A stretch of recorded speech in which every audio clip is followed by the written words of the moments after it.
네, 여러분 안녕하세요. 강필승입니다. 오늘은 인천교통공사 자기소개서 입사지원서 작성 법에 대해서 안내를 해드리려고 이렇게 영상을 촬영합니다. 일단은 인교공 이번에 첨삭은 진행을 하지 않습니다. 작년에 한 10분 정도 받아주셨는데 이번에는 코레일이랑 겹치는 것도 있고 바로 또 다음 주에 대구교통공사 면접 특강이 시작되고 등등의 이유로 저희가 조금 무리가 있다고 생각을 해서 첨삭은 진행을 하지 않아요. 하지만 아래에 제가 해설을 굉장히 꼼꼼하게 해놨습니다. 예, 그것만 보셔도 충분히 적부자소서니까 작성하실 수 있다고 판단이 들고요. 면접 특강 때 저희는 뵙도록 하겠습니다. 9월 28일에 면접 특강 홍보 영상 업로드할 예정이고요. 제가 유튜브 커뮤니티에 올린 것처럼 오브콜스 운영을 하는데 저희 작년에 재작년도 그렇고 성과가 이렇게 나왔습니다. 합격률이 굉장히 높죠. 지금까지 2분 빼고 다 합격을 하셨거든요. 작년에 특히나 신호는 6명 뽑는데 절반이 저희 학생이었습니다. 올해도 인천교통공사 진짜 많이 뽑는데 최선을 다해서 잘 해보도록 하겠습니다. 사실 면접 특강 준비는 이미 끝났습니다. 제가 딱 이 시점에 바쁠 것 같아가지고 7월경에 작년 기출이랑 이런 것까지 다 해가지고 PT 인성면접 준비까지 다 맞춰놨으니까요. 올해도 성과 잘 내볼 테니까 믿고 그때 오시면 될 것 같습니다. 자, 그래서 채용 링크가 이렇게 있고요.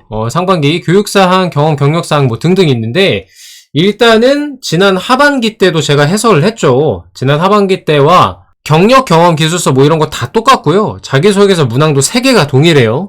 그래서 여기서부터는 작년 영상 촬영분이랑 섞어가면서 진행을 할 거예요. 편집을 그렇게 할 거고 그래서 음성이나 이런 게 조금은 다를 수 있다. 그 점은 양해를 좀 부탁드리고요. 문항 순서대로 맞춰가지고 짜깁기 해서 올릴 테니까 잘 봐주시면 감사하겠습니다. 자, 제가 지금까지 그 철도 지원하시는 분들을 200명 이상 면접 컨설팅을 진행을 해왔습니다. 꼭 얘기하고 싶은 게 있었는데 뭐냐면 그 입사지원서 창 보면은 빨간색 별표 달려있는 애들은 의무 작성 사항입니다. 그렇기 때문에 철도분들 입사지원서를 제가 다 봤거든요. 면접 특강할 때. 특징이 뭐냐?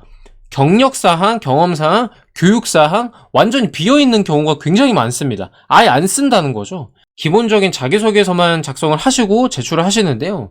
뭐 그게 지금까지 합격에 큰 뭐 문제가 되지는 않았습니다만 문제가 됐을 수도 있어요. 무슨 말이냐? 자, 여기서 이 말씀을 좀 드리는데 위에 텅텅 비어있는 지원자보다는 채워져 있는 지원자가 더 보기 좋지 않을까. 이게 간단히 말하면 성실성의 척도이거든요. 성실함의 척도이기 때문에 이번 기회에 좀 작성을 해 두시는 게 어떨까라는 말씀을 드립니다. 특히나 교육사항에 학교에서 수강한 과목 쓰시면 되고요. 경험사항에는 팀 프로젝트 내용 작성하면 되거든요.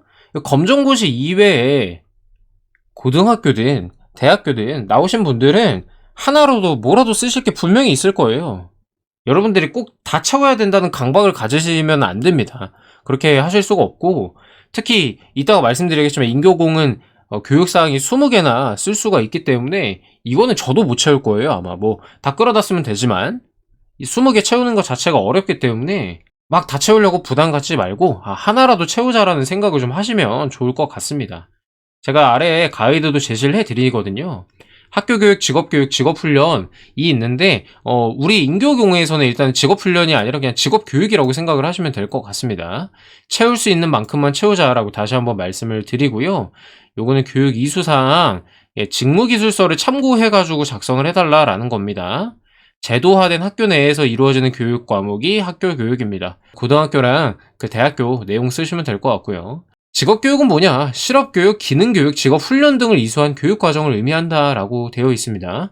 그래서 여러분들 승무직 같은 경우에는 철도 면허 딸 때 한 700시간 정도 교육 받으시잖아요. 그거 직업교육에다가 작성해 주시면 되는 겁니다. 자, 그래서 여기 위에 있는 게 학교교육이고요. 아래가 직업교육입니다. 뭐 그렇게 어렵지는 않고요. 일단은 기관명에도 원래 박스가 있어야 되는데 이거는 대행사에서 좀 실수를 한 것 같고요. 자, 어쨌든 아까 말씀드린 대로 직업교육 철도 면허 과정은 여기다가 써주시면 되고요. 자, 그래서 뭐 예를 들면 이렇게 되는 겁니다. 학교교육 일단 보여드리면 4학점 공학구조물과 기계 부품에 대한 이해, 안전한 설계 적용 방법, 기계 요소 설계, 뭐 이거는 차량이나 전기, 기계 이쪽 분야 분들 거죠. 기계 부품 및 기계 시스템에 사용되는 기계 요소의 설계 방법의 이해, 뭐 이런 것들. 그 다음에 컴퓨터 활용도 가능합니다. 왜냐? 사무직이나 다른 직무기술서 보면은 사무행정 역량이 있어요. 그죠? 문서 작성하고 이런 것들이 있기 때문에 한글이랑 엑셀 프로그램 이런 거 했다라고 작성해 주셔도 되고요. 사무직은 이렇게 외국어 과목도 작성하셔도 무방합니다. 그다음에 경영학, 마케팅, 인적 자원 관리 이런 것들이 있으니까 참고하시면 될 것 같고요. 그 직업 교육도 여러분들 많이 들으시는데 일단은 사무직 분들은 막 이런 거 따로 들으시잖아요. 특히나 네, 이렇게 작성해 주시면 되고요. 그 승무직 분들은 제2중 전기차량 운전면허 때 딸 때 교육기간 얼마였다 작성하시고 이런 식으로 적어 주시면 끝이 납니다. 어렵지 않죠, 여러분? 그냥 뭐 배웠는지 써 주시면 되고요. 학창 시절 대학교 때 들었던 과목 쓰기 좀 어렵다 그러면 제일 쉬운 방법이 대학교 포탈 있죠? 대학교 포탈 들어가가지고 강의 계획서 찾아보시면은 금방 요거는 채울 수가 있습니다. 강의 개요라든가 강의 목차 같은 것들을 넣어주시면 되는 거기 때문에 전혀 어렵지가 않아요.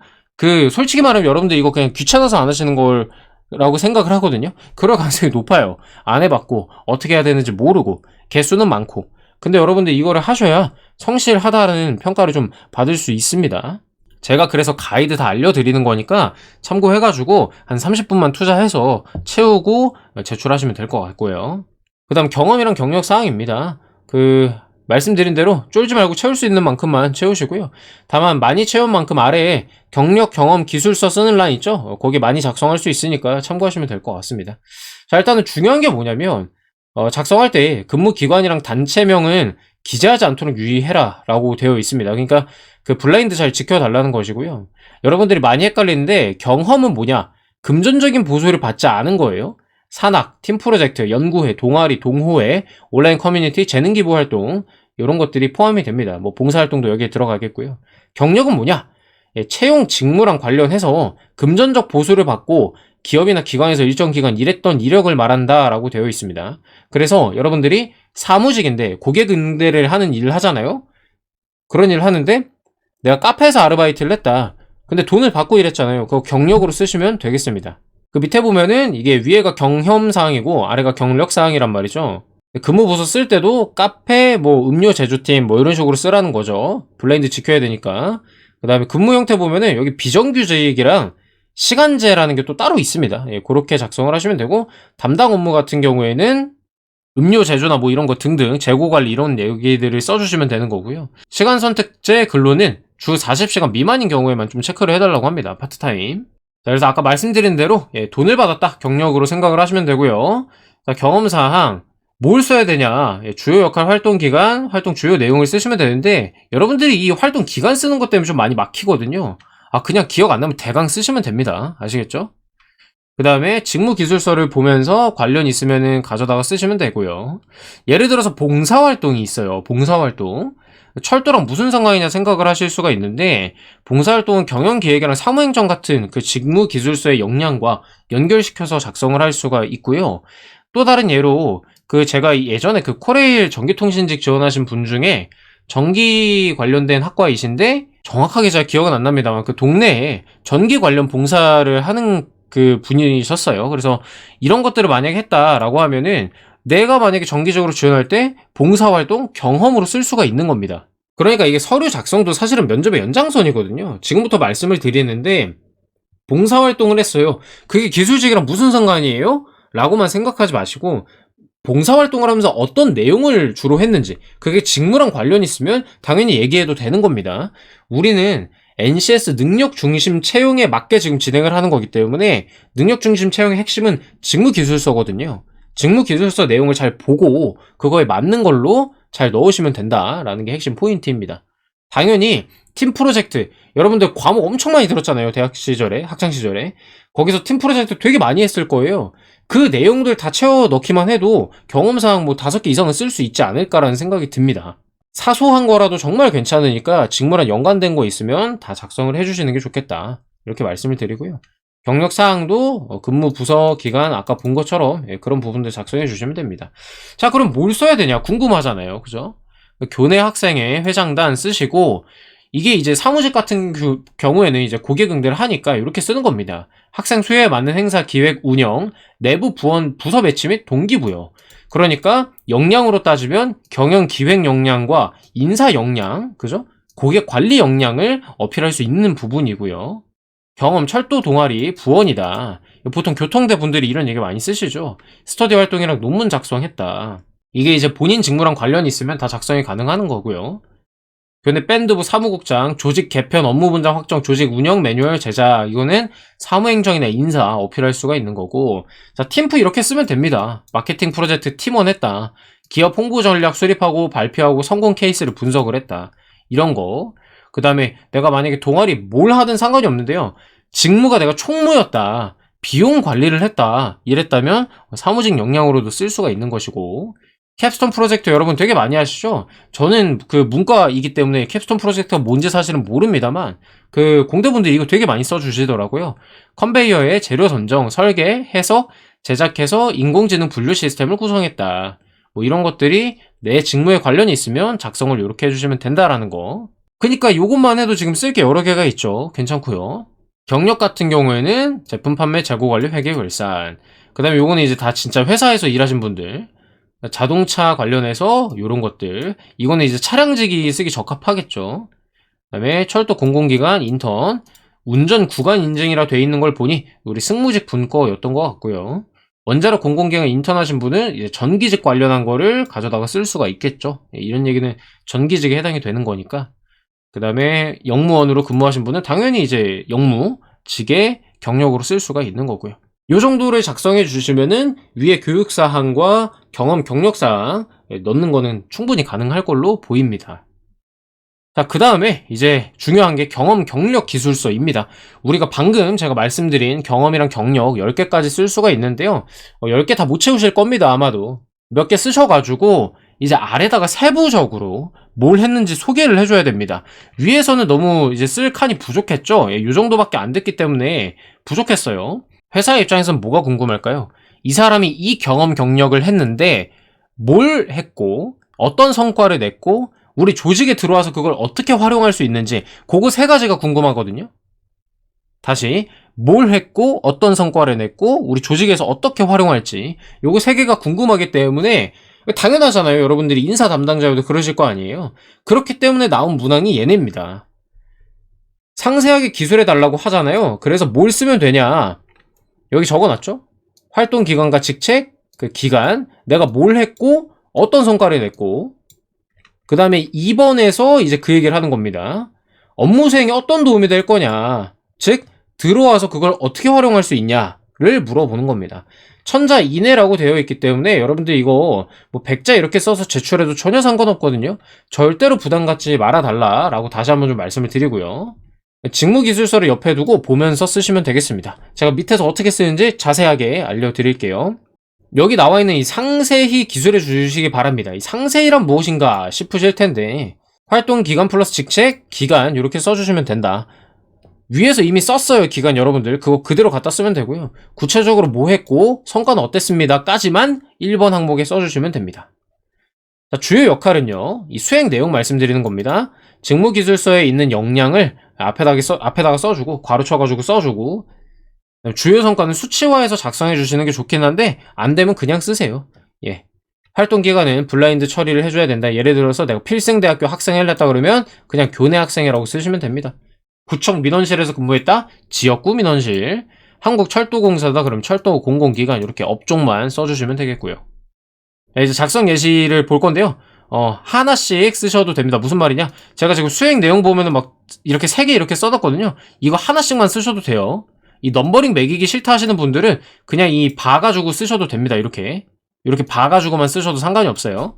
경험 경력사항은 어떤 뭐 템플릿이 있거나 그런 게 아닙니다. 자유롭게 쓰시는데 이렇게 쓰는 게 면접관들 입장에서 봤을 때는 굉장히 일목요연하고 이해하기가 쉽게 되어 있기 때문에 이렇게 쓰라고 하는 겁니다. 줄글로 쓰는 것보다 이렇게 개조식이라고 합니다. 이런 것들을 개조식으로 작성하는 게 가독성이 좋기 때문에 이렇게 쓰자라고 말씀을 드립니다.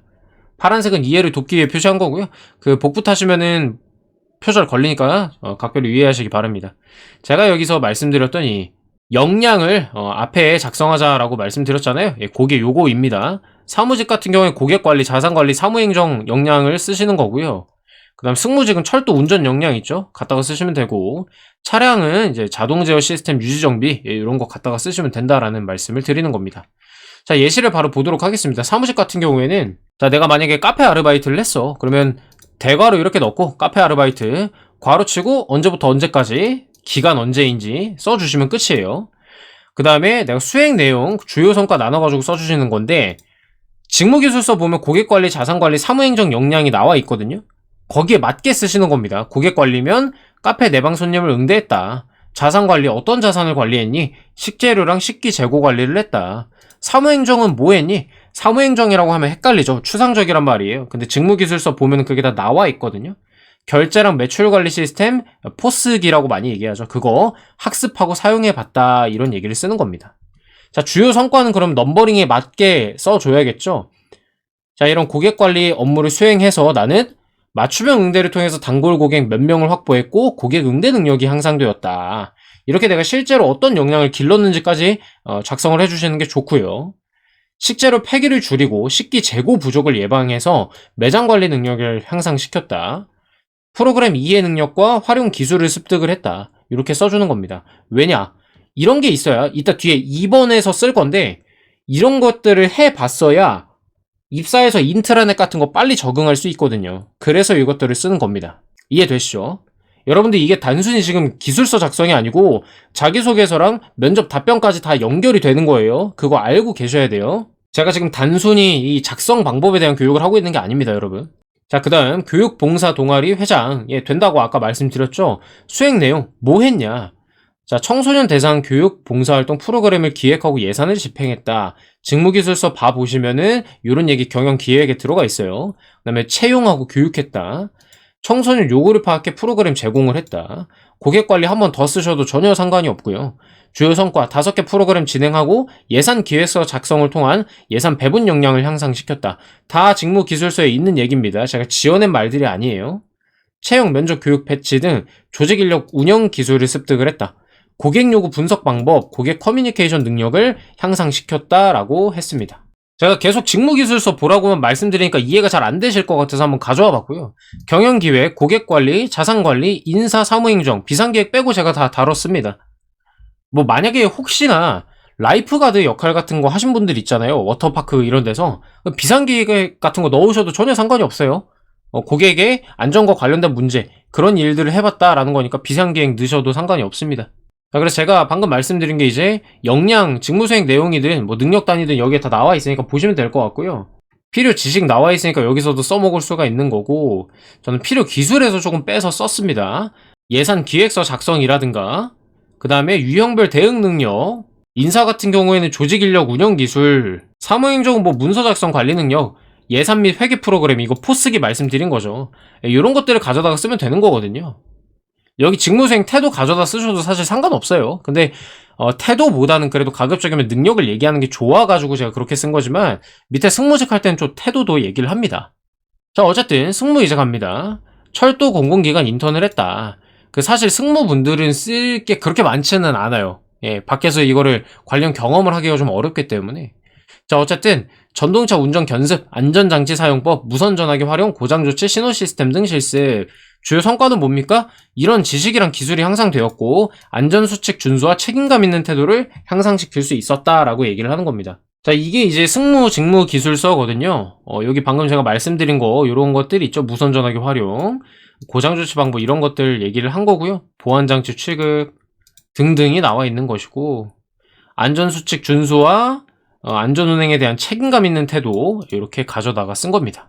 차량직도 열어보시면은, 여러분, 이런 거, 교내에서 실험이나 팀 프로젝트 많이 하시잖아요. 기술직 분들은 대외활동에서 쓸 게 그렇게 많지가 않기 때문에 학창시절 경험들을 많이 활용하시는 게 좀 유리합니다. 쓰기도 편할 거고요. 그래서 자동 제어 시스템 유지 정비를 했다. 이런 시스템 분석, 고장 진단 유지 정비를 했다. 라고 말씀하시면 되겠고, 성과는 요거 다 그 직무기술서에 있는 얘기거든요. 따옴표 묶어놓은 거. 요 중에서 본인이 실제로 능력 향상시킨 거 골라다가 쓰시면 되겠습니다. 어렵지 않죠? 할만합니다. 이런 것들 해봐야 돼요, 여러분들이. 그래야 면접도 잘 보실 수 있는 겁니다. 자, 여기가 진짜 중요한데요. 어떻게 도움 될 거냐.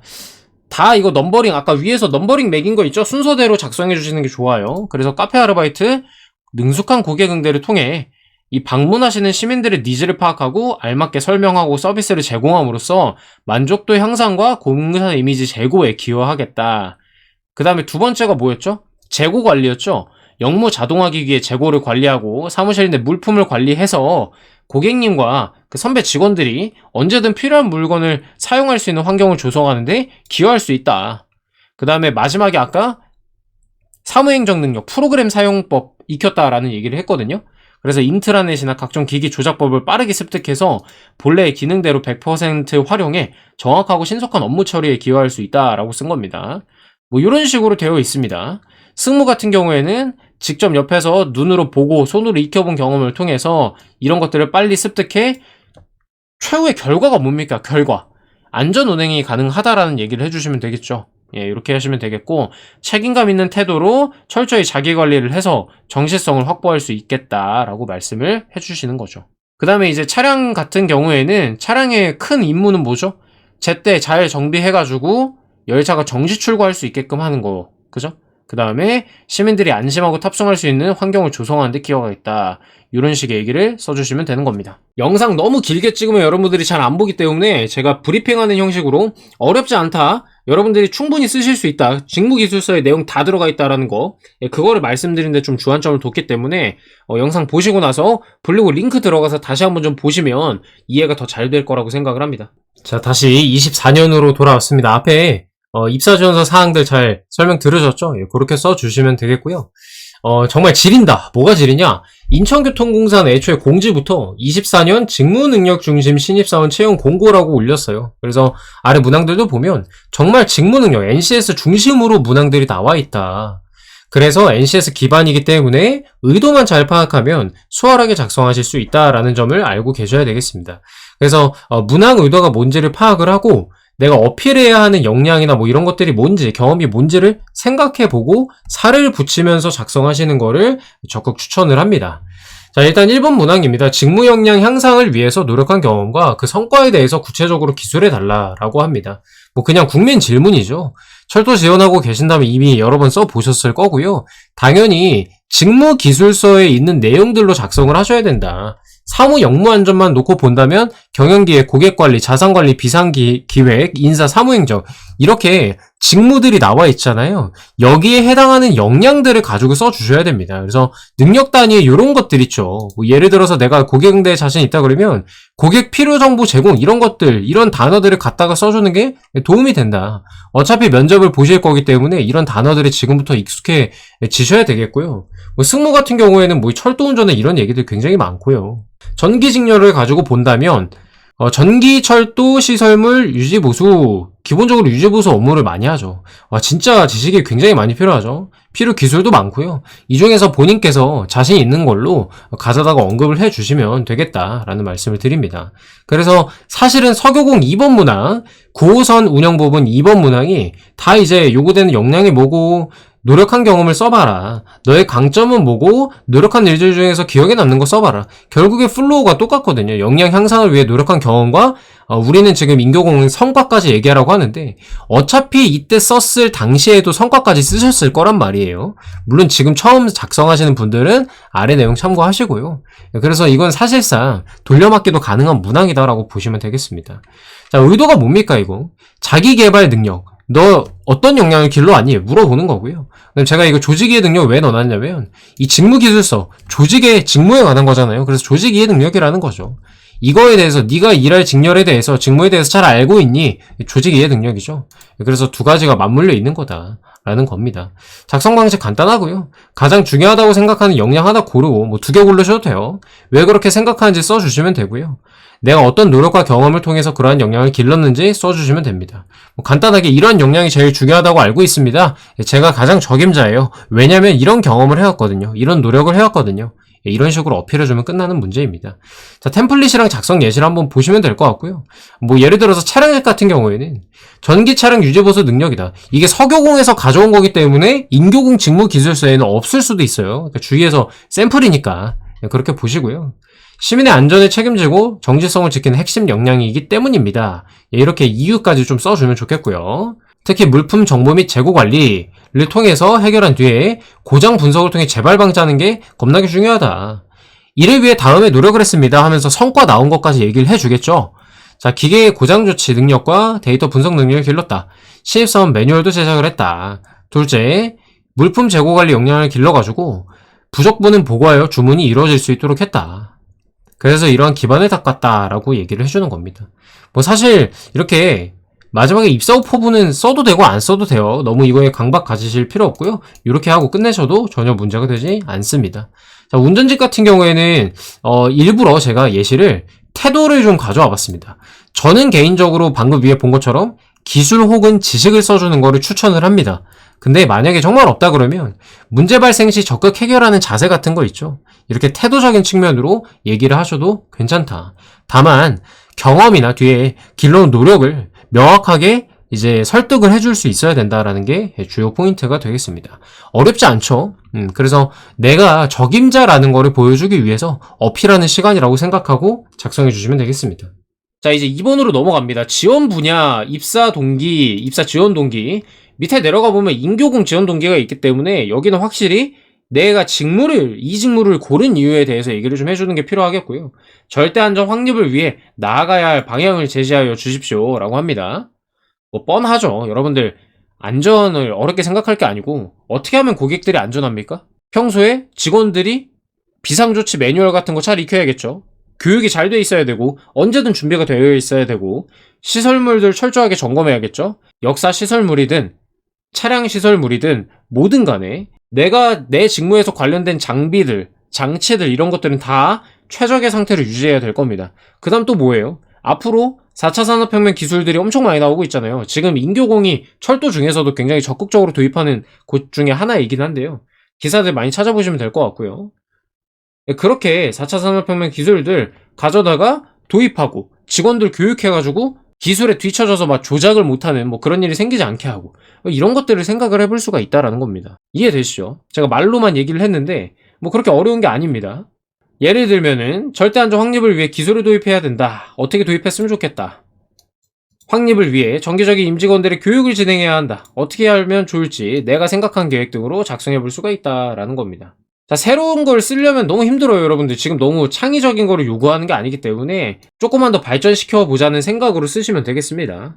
스트레스 받지 마시고 본인이 할 수 있는 선까지만 작성을 해주세요. 자, 일단 직무 지원 동기를 작성을 합니다. 내가 왜 사무직으로 지원했는지, 뭐 예를 들어서 그런 거죠. 내가 아르바이트나 경험을 하다 보니 나는 다른 사람들이랑 소통하고 만족시켜줄 때 좀 기쁨을 느꼈다. 철도 역무원은 시민들을 가장 가까이서 가장 많이 만날 수 있는 업무 중에 하나이다. 내가 내 뿌듯함을 느낄 수 있는 그런 업무를 하고 싶어서 지원을 했다. 뭐 이런 것들도 괜찮고. 철도 차량은 뭐가 있을까요? 차량은 내가 정비한 열차를 타고 수백 수천 명의 고객들이 왔다 갔다 하거든요. 그런 거에서 좀 자부심을 느끼고 싶어서 지원을 했다라고 하셔도 되고. 승무직 똑같죠. 내가 운전을 할 수가 있기 때문에. 통신, 전기 이런 것들 다 똑같습니다. 내가 하는 이 업무가 우리 시민들한테 기여할 수 있다라는 생각으로 지원을 했다 이렇게 얘기를 하시면 될 것 같습니다. 다만 어떤 점에서 기여를 할 수 있는지는 직무기술서 보고 쓰셔야겠죠. 아마 저보다도 지원하시는 여러분들이 본인 전공자시기 때문에 더 좋은 얘기들을 잘 쓰실 거라고 생각이 듭니다. 그 다음에 뭐 요거는 제 생각인데 절대안전 확립을 위해 인교공이 뭐 하고 있는지 브리핑 해주면 좀 더 좋을 것 같고요. 그 다음에 관련해서 인교공이 좀 어떻게 나아갔으면 좋겠는지 세분화 시켜가지고 구체화 시키면 될 것 같고요. 그 다음에 요거는 이제 쓰셔도 되고 안 쓰셔도 되는데 내가 기여할 수 있는 방안 간단하게 언급하고 마무리해도 좋을 것 같고 분량이 좀 모자란다 하면은 나아가야 할 방향에 분량 더 쓰셔도 될 것 같습니다. 자, 다음으로 3번입니다. 대외활동에서 갈등 원인은 뭐였고 어떻게 해결했는지. 너무 심플해요, 여러분들. 갈등 사례 물어보는 거고요. 이거는 면접 완전 그냥 단골 질문입니다. 이번에 건강보험공단에서도 면접에서 갈등 계속 물어봤거든요. 이거는 어느 그 기관 공통입니다. 무조건 준비하셔야 되는 것이고. 자, 어려운 게 아니고 윗사람의 갈등, 뭐 동일한 위치에서의 갈등, 나 동료, 나 상사도 될 수가 있습니다. 이게 꼭 당연히 내가 겪은 걸 얘기하면 좋겠지만 정말 없다 그러면 갈등 중재하신 거 얘기해도 크게 문제는 되지 않습니다. 왜냐면 제가 이전 면접에서 갈등 경험 얘기해라 라고 했을 때 중재 경험 말씀하시는데 합격하신 분이 있거든요. 그래서 그 부분은 걱정 안 하셔도 될 것 같고요. 뭐 소재로는 업무 처리 방법에 대한 의견 차이, 팀 프로젝트를 하는데 이기적인 사람 뭐 이렇게 많잖아요. 사례는. 그런 거 가져다가 쓰시면 되는 겁니다. 자, 바로 내려가고요. 당시 상황 설명하시고 원인 파악 과정 얘기하시고 해결을 위한 내 행동, 결과 말씀하시면 끝이 납니다. 너무 쉽죠? 작성 예시가 있어서 요거는 직접 보고 참고하시고요. 중요한 건 뭐냐? 복붙하시면 표절로 걸려요. 복붙하지 마세요, 절대로. 자, 오해로 비롯된 감정 싸움을 대화를 통해 극복해서 협업을 이뤄낸 경험이 있습니다. 자, 원인이랑 결과, 다시 원인이랑 해결 방안, 결과를 간단하게 이렇게 브리핑을 합니다. 원인이 뭐야? 오해로 감정 싸움이 생긴 게 원인이에요. 해결 방안 뭐예요? 대화를 통해 했고요. 결과는 뭐예요? 협업을 이뤘습니다. 이게 두 갈씩입니다, 여러분. 아시겠죠? 네, 되게 중요합니다. 근데 두 갈씩은 아래 내용 쓰시고 요약만 하면 되기 때문에 먼저부터 두 갈씩 쓰느라 너무 애쓰지 마시고 아래 내용 먼저 쓰시는 게 조금 더 쉬운 방법이긴 해요. 자, 요거 쭉 한번 읽어보시면 되겠습니다. 이러한 상황이었고요. 예, 원인을 파악을 했고요. 해결을 위해 이러이러한 노력을 했습니다. 결과는 이랬습니다. 이렇게 네 문단으로 구성해주면 굉장히 깔끔하게 끝이 납니다. 여러분들도 읽어보시면 아시겠지만 문단별로 이렇게 딱딱딱딱 얘기하고자 하는 내용이 명확하면은 읽기가 되게 쉬워요. 면접관들도 마찬가지입니다. 자, 다음으로 넘어가겠습니다. 당면했던 어려움, 자신의 시간, 자원 등을 활용해 새로운 아이디어를 가지고 극복한 경험을 물어보고 있습니다. 제가 봤을 때 요거 없으면 여러분들이 좀 쉽게 썼을 거예요. 어려움, 창의적으로 문제 해결한 거를 물어보는 거거든요. 어려움이 있는데 새로운 아이디어, 창의적, 극복, 문제 해결, 이걸 물어보는 거란 말이에요. 근데 내 시간, 자원 등을 활용했다라고 쓰는 게 뭐냐, 나한테 좀 희생을 요구하는 거라고 저는 생각을 합니다. 내가 조금 더 많이 뭔가를 적극적으로 해결을 위해 노력했다라는 투로 쓰면 되거든요.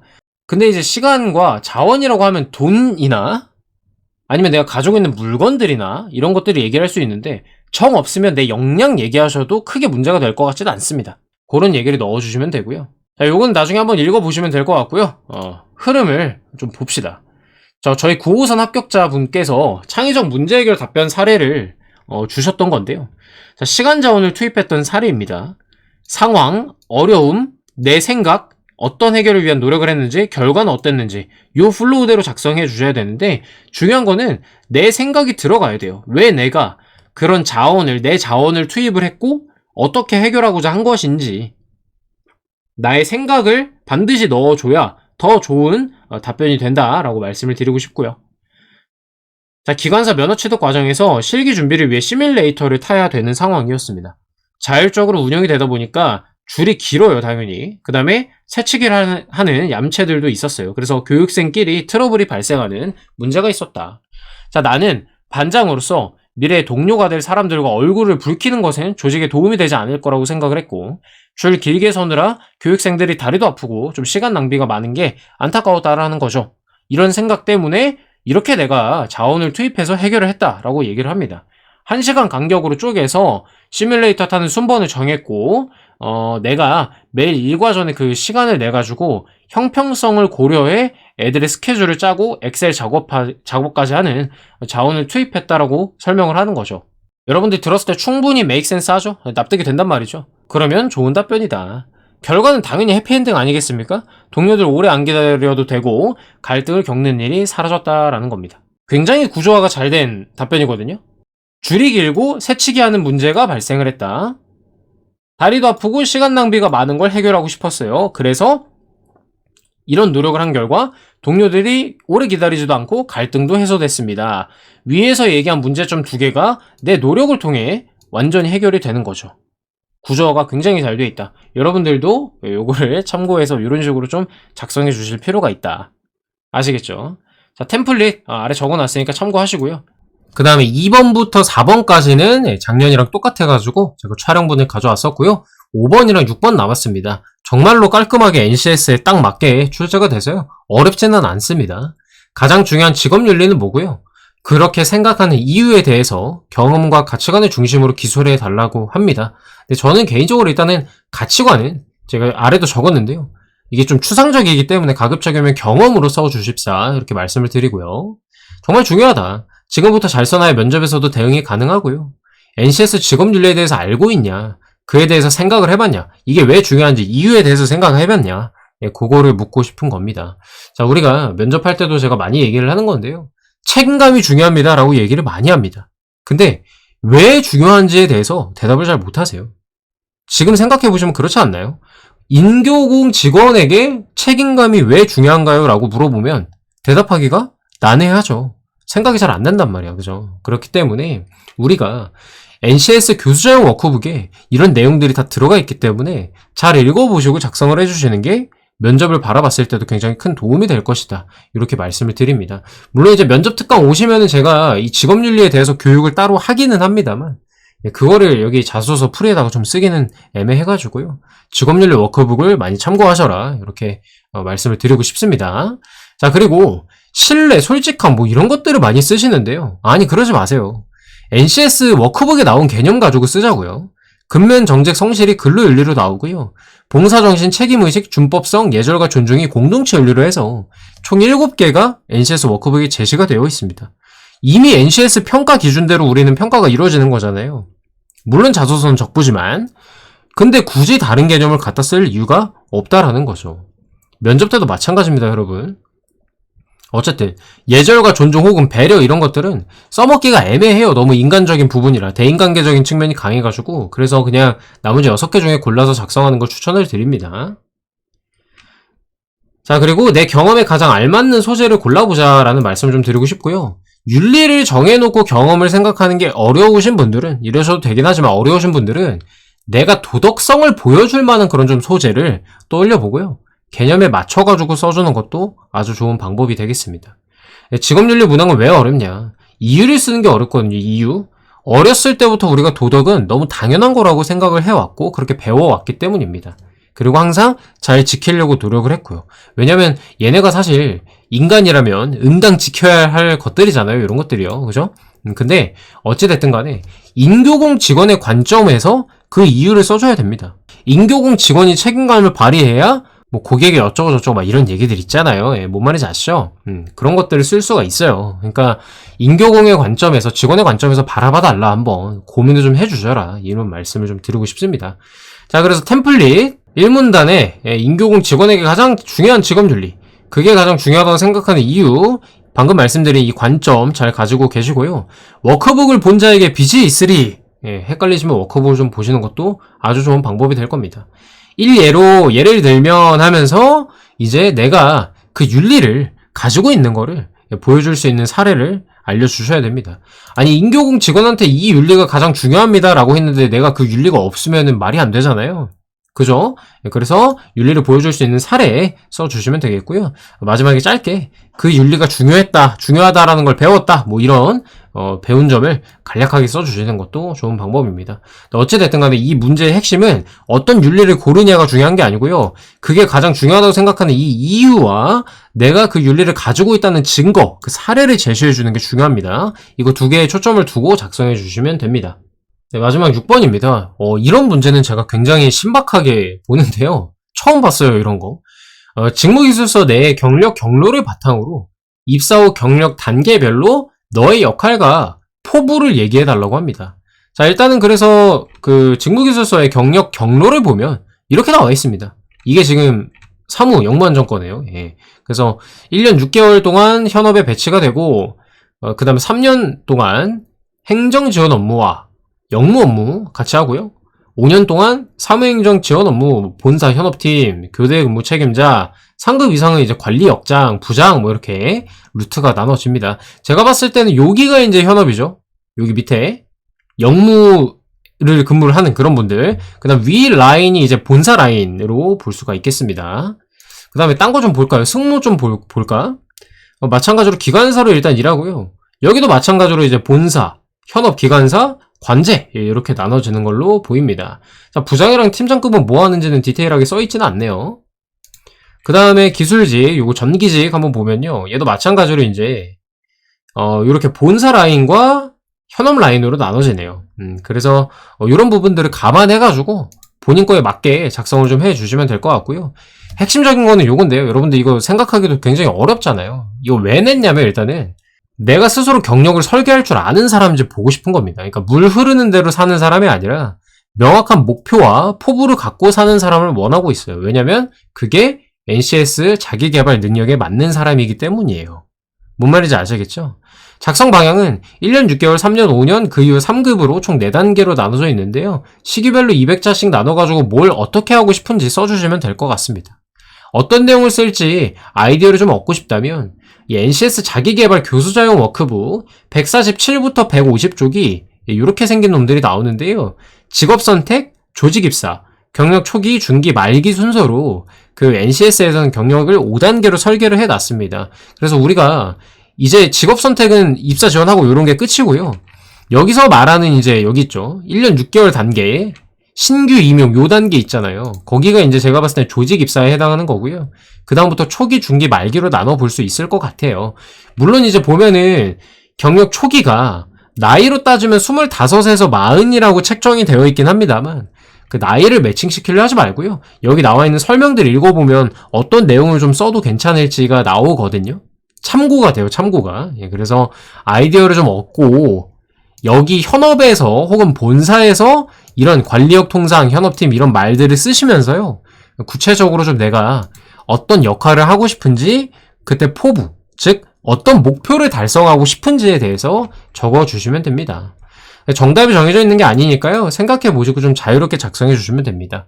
내부 정보잖아요, 이게. 그 단계별로 뭐 하는지는 얘네가 정확하게 공개를 안 하고 있기 때문에요. 여러분들이 너무 이제 정답을 찾지 마시고요. 자유롭게 좀 저는 이 단계 때, 이 직책 때 이런 역할과 이런 포부를 가지고 있습니다. 이런 목표를 달성하고 싶어요. 이런 식으로 어필해주면 무난할 것 같습니다.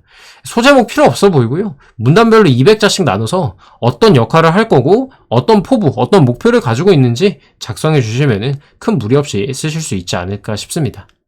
자, 이렇게 해서 오늘 인천교통공사 입사지원서 작성 방법에 대해서 설명을 마쳤고요. 오늘부터 12일까지인데 아무래도 코레일이랑 같이 동시에 쓰시는 분들이 많아가지고 굉장히 부담스러우실 걸로 생각은 돼요.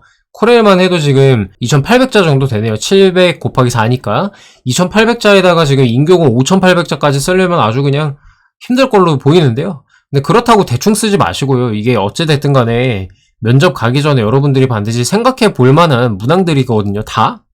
지금 생각 안 하면 언제 할 거야. 그죠? 그래서 코레일 뭐 한 9일쯤에 마무리해서 내시고요. 10일부터는 3일 동안 인교공 작성해서 제출하시면 좋을 것 같아요. 네. 9월 28일에 필기시험 잘 보시고요. 저희는 면접 특강 홍보 영상 이때 올릴 거고요. 합격자 발표가 10월 11일이에요. 그죠? 10월 11일에 발표가 나고 면접 시험이 이제 31일부터 11월 8일이에요. 그래가지고 약 한 20일 정도의 텀이 있단 말이죠. 그래서 20일 동안 같이 준비해가지고 합격을 위해서 최선을 또 다해보면 좋을 것 같습니다. 어찌됐든 면접 특강 같은 경우에는 그때 또 말씀 나누고요. 가장 저렴하지만 가장 최선을 다해서 저희 가족 면접 준비하듯이 준비해드리는데 저희밖에 없다. 정말 최선을 다해서 해드릴 거니까요. 9월 28일에 영상으로 또 다시 배웠으면 좋겠습니다. 구독과 좋아요, 알림 설정 해주시면 저희 필승 NCS 소식을 가장 빨리 접하실 수 있습니다. 자, 영상 보느라 고생 많으셨고요. 여러분의 건승을 기원합니다. 감사합니다.